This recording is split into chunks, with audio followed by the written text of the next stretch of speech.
লক্ষ্মীপুরের বন্যা পরিস্থিতির ও দুর্দশার চিত্র তুলে ধরেছেন সহকর্মী বেলায়েত হোসাইন। রায়পুর উপজেলার অনেকগুলো গ্রাম আমরা ঘুরেছি, যেই গ্রামগুলো পানির নিচে তলিয়ে গেছে, ঘরবাড়ি পানিতে ভাসছে, পানি থই থই করছে।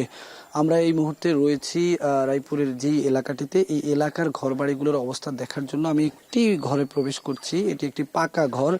এই ঘরের ভেতরের অবস্থা যদি দেখাই, খুবই নাজুক পরিস্থিতি। ঘরের ভেতরে হাঁটু পরিমাণ পানি, বাইরে কোমর পরিমাণ পানি, আর ঘরের ভেতরে কিন্তু হাঁটু পরিমাণ পানি। যদি ঘরের কক্ষগুলো দেখায় যে কিভাবে মানুষের পরিবেশ পরিস্থিতি মানুষের কতটা খারাপ হয়েছে, যদি একটু দেখানো যায়। মানুষ কোনো মতে তাদের আসবাবপত্রগুলো গুছিয়ে রাখার চেষ্টা করেছেন। কেউ কেউ গোছানোর সুযোগও কিন্তু পাননি সেইভাবে।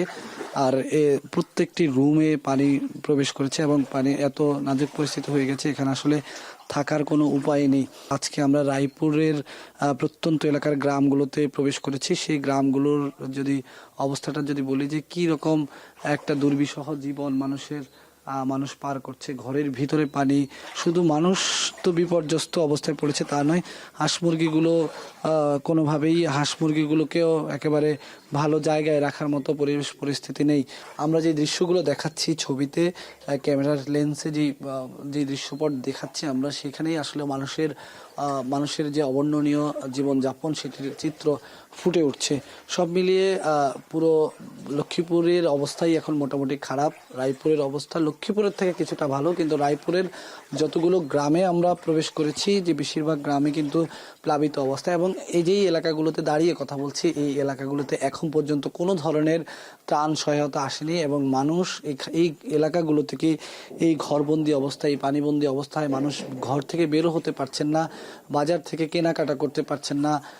মানুষের সব মিলিয়ে মানুষ একেবারে নাওয়া খাওয়া ছাড়া ক্ষুধার্ত অবস্থায় মানুষ দিন পার করছেন। থেমে থেমে বৃষ্টিপাত হয়েছে। বৃষ্টিপাত হলেই যেটি বলছিলাম যে মানুষের কপালে দুশ্চিন্তার ভাঁজ পড়ে যায়, যে আসলে বৃষ্টিতে পানি বাড়লেই কিন্তু এই পানিগুলো সরছে না এবং না সরার কারণে জলাবদ্ধতা, পানিবন্দী অবস্থা কিন্তু আরো ক্রমেই অবনতির দিকে যাচ্ছে। এই সব মিলিয়ে কিন্তু মানুষের দিন যাপন চলছে। এই ছিল আমার কাছে এখনকার মতো।